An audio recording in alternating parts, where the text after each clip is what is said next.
स्वागत है। आज हम एक बहुत ही ज़रूरी विषय पर बात कर रहे हैं। नमस्ते। तकनीक के साथ हमारा रिश्ता कैसा है और इसे बेहतर कैसे बनाया जा सकता है। हमारे पास जो जानकारी है वो डिजिटल मिनिमलिज्म के विचार से जुड़ी है, पर हम इसे थोड़ा और खोलकर समझेंगे। हमारा मकसद है कि हम समझें कि अपनी डिजिटल निर्भरता कैसे कम करें और अपना ध्यान फोकस वापस कैसे पाएं। खासकर भारत में हम सबके लिए ये बातें कितनी मायने रखती हैं। चलिए इस विषय की गहराई में उतरते हैं। बिल्कुल।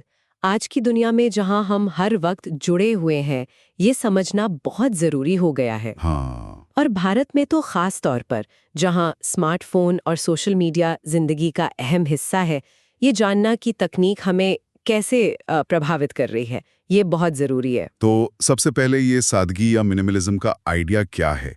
ये सिर्फ कम चीजें रखने के बारे में तो नहीं है ना? नहीं, बिल्कुल नहीं। सुना है ये आजादी और इरादे मतलब इंटेंशन से जुड़ा है। इसे हम अपनी डिजिटल दुनिया में कैसे देख सकते हैं? आपने सही पकड़ा, ये सिर्फ चीजें कम करना नहीं है, ये समझना है कि कौन सी चीजें वाकई हमारे लिए जरूरी हैं। डिजिटल सादगी का मतलब है तकनीक का इस्तेमाल सोच समझ कर करना, जानबूझकर इंटेंशन के साथ। अच्छा। और इसका एक अहम सिद्धांत है तकनीक से पहले इंसानों को अहमियत देना। लोग पहले, हाँ, ये तो आजकल बहुत देखने को मिलता है। जैसे परिवार साथ बैठा है पर हर कोई अपने फोन में है। बिल्कुल। लगता है जैसे पास होकर भी दूर है। हाँ, वही। शायद इसी से जुड़ी वो कडल कटन वाली बात थी। हाँ, वो एक बड़ा मार्मिक उदाहरण था। दिखाता है कि लोग असल मानवीय स्पर्श के लिए कितना तरसते हैं। एक व्यक्ति ने अपनी दादी को गले लगाने के लिए प्लास्टिक का पर्दा बनाया था। ये दिखाता है कि हमें असली जुड़ाव की कितनी जरूरत है। इसे टच स्टार्वेशन भी कहते हैं। Touch starvation. हाँ, स्पर्श की कमी। भारत में जहाँ परिवार इतने जरूरी हैं, ये और भी जरूरी हो जाता है कि तकनीक रिश्तों के बीच ना आए। असल स्पर्श से ऑक्सीटोसिन जैसे हार्मोन निकलते हैं जो तनाव कम करते हैं। ये वाकई सोचने वाली बात है। अच्छा, और दूसरा सिद्धांत क्या था? दूसरा, जैसा हमने कहा, तकनीक का जानबूझकर इस्तेमाल, इंटेंशन से। ठीक है। और तीसरा, तकनीक को सिर्फ बोरियत मिटाने या मन बहलाने का जरिया न समझें, उसे कुछ नया सीखने या बनाने का एक टूल समझें। क्रिएटिव टूल की तरह। हाँ, बिल्कुल। जब हम ऐसा करते हैं तो फायदे साफ दिखते हैं। तनाव कम होता है, हम बेहतर फोकस कर पाते हैं और ज्यादा संतुष्ट महसूस करते हैं। सिद्धांत तो ठीक है, पर असल में ऐसा करना मुश्किल क्यों लगता है? ये फोन या एप्स हमें अपनी तरफ खींचते क्यों रहते हैं? यहाँ बात वाकई दिलचस्प हो जाती है। क्योंकि इन्हें बनाया ही ऐसे गया है। ये सिर्फ टूल्स नहीं है, इनका डिजाइन ही ऐसा है कि हमें इनकी आदत पड़ जाए। आदत, लत जैसे। हाँ, इसे तकनीक की लत कह सकते हैं। ये एक तरह का बिहेवियरल इशू है। इसके पीछे कई वजह हैं। एक तो है ध्यान भटकाना। हाँ, ये तो बहुत होता है। जैसे ही बोर हुए या कुछ मुश्किल लगा, तुरंत फोन उठा लिया। बिल्कुल। दूसरा कारण है वेरिएबल रिवॉर्ड्स, यानी अनिश्चित इनाम। जुए की तरह।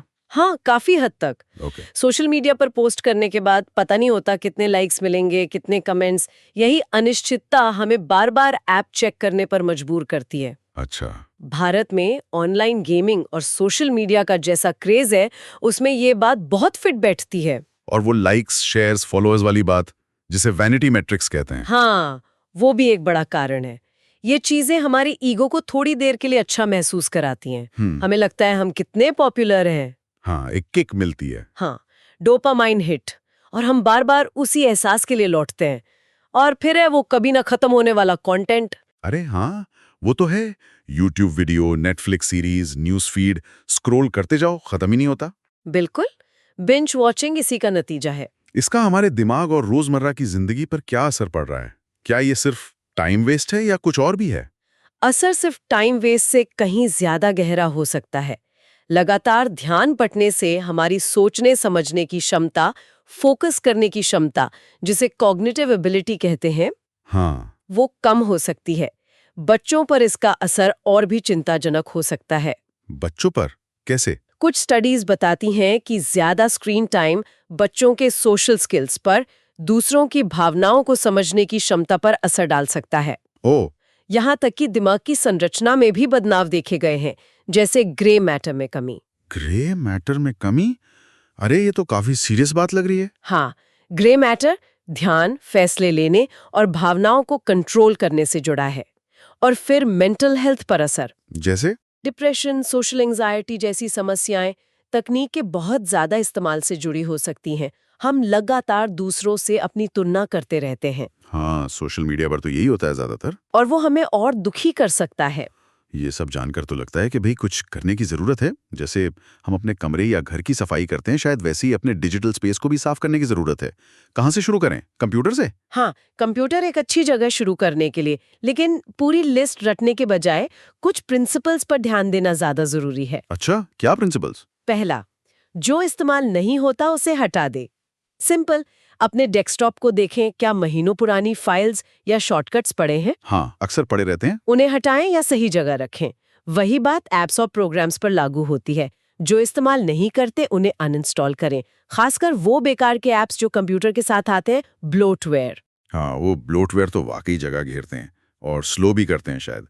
और दूसरा प्रिंसिपल? दूसरा, ध्यान भटकाने वाली चीजों को कम करें, डिस्ट्रैक्शन कम। कैसे? शायद डेस्कटॉप पर कोई शांत वॉलपेपर लगाएं, जैसे भारत के किसी सुंदर पहाड़ या बीच का सीन। काम करते समय ऐप को फुल स्क्रीन मोड में यूज करें ताकि बाकी चीजें ध्यान न भटकाएं। फोकस बढ़ेगा। और अपनी फाइल्स को ऑर्गेनाइज रखें। गैर जरूरी डिलीट करें, जरूरी लेकिन कम इस्तेमाल होने वाली फाइल्स को क्लाउड स्टोरेज पर डाल दें और फोल्डर्स को साफ नाम दें। ठीक है। और तीसरा प्रिंसिपल? तीसरा, जानबूझकर सीमाएं बनाएं, बाउंड्रीज। मतलब? दिन के आखिर में सारे टैब्स और ऐप्स बंद करके कंप्यूटर बंद करने की आदत डालें। इससे अगली सुबह एक नई साफ शुरुआत मिलती है। ये अच्छी आदत है। यही सिद्धांत फोन पर भी लागू होते हैं। गैर जरूरी ऐप्स हटाएं और सबसे जरूरी नोटिफिकेशंस बंद करें। नोटिफिकेशंस, हाँ, ये तो बहुत परेशान करती हैं। सिर्फ कॉल या मैसेज जैसे बेहद जरूरी अलर्ट ही ऑन रखें। रात में या काम करते समय DND मोड का इस्तेमाल करें। जी, ये नोटिफिकेशंस बंद करना शायद सबसे असरदार कदम हो सकता है। इतनी सारी पिंग और बीप वाकई ध्यान तोड़ देती हैं। बिल्कुल। इंटरनेट ब्राउजिंग और ईमेल के लिए भी यही सिद्धांत काम करेंगे। हाँ, बिल्कुल। ब्राउजर में दर्जनों टैब्स खोलकर रखने की आदत छोड़ें। कोशिश करें कि एक बार में कुछ जरूरी टैब्स ही खुले हों। सोशल मीडिया पर उन लोगों या पेजों को अनफॉलो करें जो आपको नेगेटिव महसूस कराते हैं या जिनकी पोस्ट में कोई वैल्यू नहीं है। ये जरूरी है। ईमेल के लिए भी गैर जरूरी न्यूज़लेटर से अनसब्सक्राइब करें। ईमेल का प्रायोरिटी इनबॉक्स फीचर इस्तेमाल करें और ईमेल लिखते समय KISS। KISS? हाँ, keep it short and simple. मतलब छोटा और सीधा लिखें। बात लंबी लिस्ट की नहीं, बल्कि इन प्रिंसिपल्स को समझने और लागू करने की है। सही कहा, प्रिंसिपल्स को समझना ज्यादा जरूरी है। चलिए, अब डिजिटल डिटॉक्स यानी तकनीक से कुछ समय के लिए ब्रेक लेने के विचार पर आते हैं।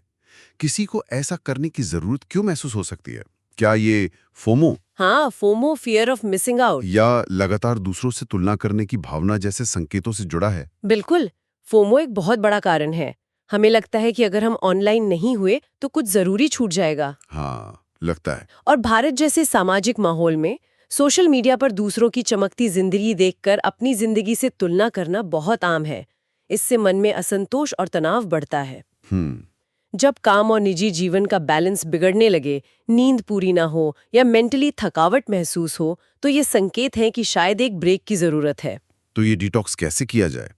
क्या मतलब फोन, इंटरनेट सब बंद? जरूरी नहीं कि एकदम से सब बंद कर दिया जाए। धीरे धीरे शुरू कर सकते हैं।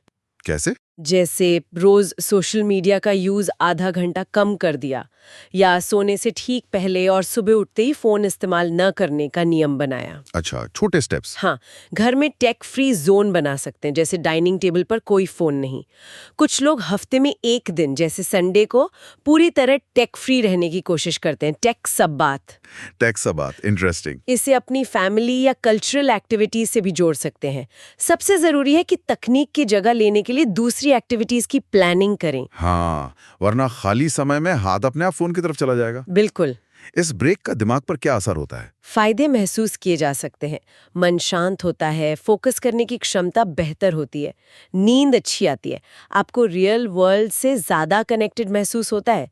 ये दिमाग को एक तरह से रीसेट करने जैसा है। ये सब सुनने में तो अच्छा लगता है, लेकिन इन बदलावों को लंबे समय तक बनाए रखना भी तो एक चैलेंज है। इसके लिए कुछ प्रैक्टिकल नुस्खे या लाइफ हैक्स क्या हो सकते हैं? हाँ, इसे आदत बनाने के लिए कुछ चीजें मदद कर सकती हैं। पहली, तकनीक के सार्थक विकल्प खोजें। ऑल्टरनेटिव्स? मतलब खाली समय में फोन उठाने के बजाय कुछ ऐसा करें जो आपको असल दुनिया से जोड़ें। कोई आर्ट सीखें, पेंटिंग, म्यूजिक या भारत की पारंपरिक कलाएं जैसे मंडल आर्ट। हाँ, जैसे कोई नया हुनर सीखें, जैसे कोई नई भाषा या कुकिंग। असली कागज वाली किताबें पढ़ें, बाहर निकलें, नेचर में टाइम बिताएं, पास के किसी पार्क में टहलें। यानी अपने खाली समय को भरने के लिए पहले से योजना बनाना जरूरी है। बिल्कुल। दूसरी बात, तकनीक का इस्तेमाल भी सोच समझ कर करें। इसे सिर्फ टाइम पास के लिए नहीं बल्कि कनेक्शन बनाने के लिए इस्तेमाल करें। कैसे? दूर रहने वाले परिवार या दोस्तों से वीडियो कॉल करें।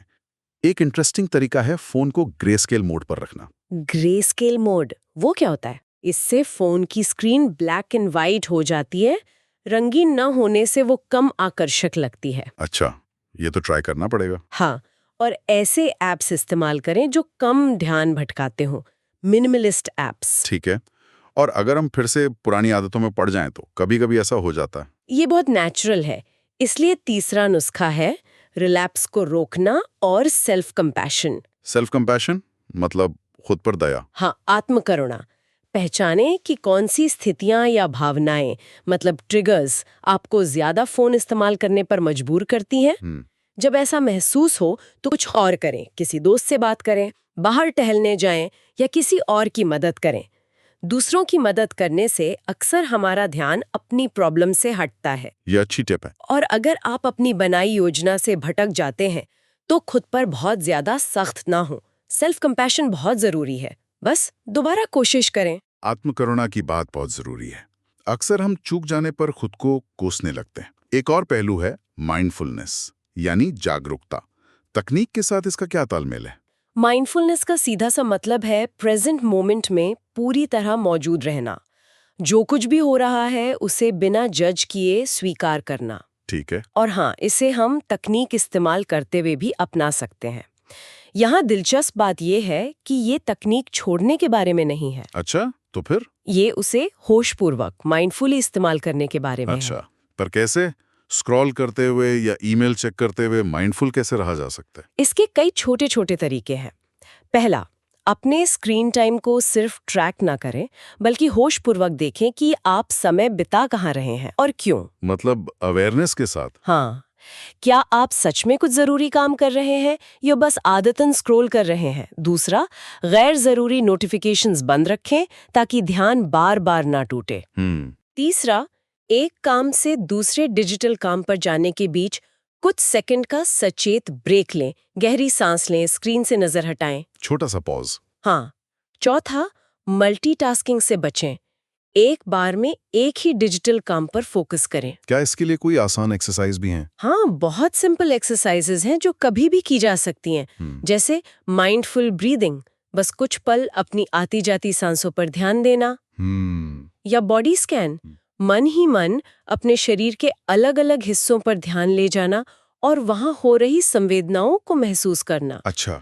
इन छोटे छोटे अभ्यासों से हम वर्तमान में लौटने की आदत डाल सकते हैं। और इसे परिवार तक भी बढ़ा सकते हैं? परिवार तक कैसे?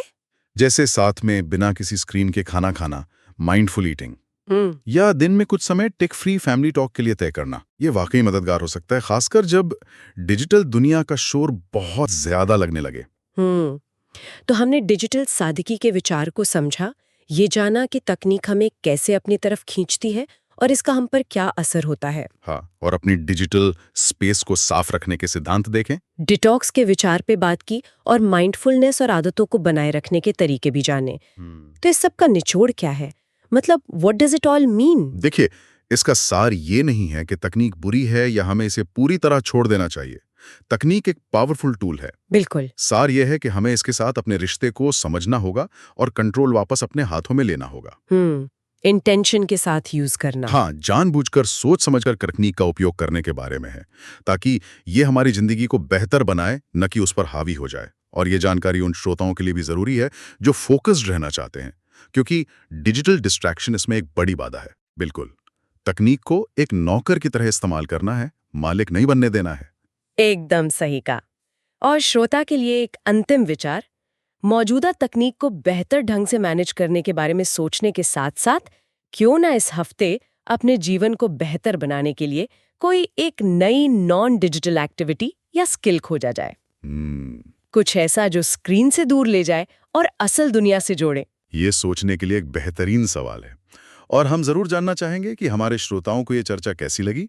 क्या ये जानकारी उनके लिए उपयोगी थी? इस विषय पर उनके अपने क्या विचार या अनुभव हैं? हाँ, जरूर। और हम इस तरह की चर्चाओं को भविष्य में और बेहतर कैसे बना सकते हैं? आपके सुझाव हमें जरूर बताइएगा।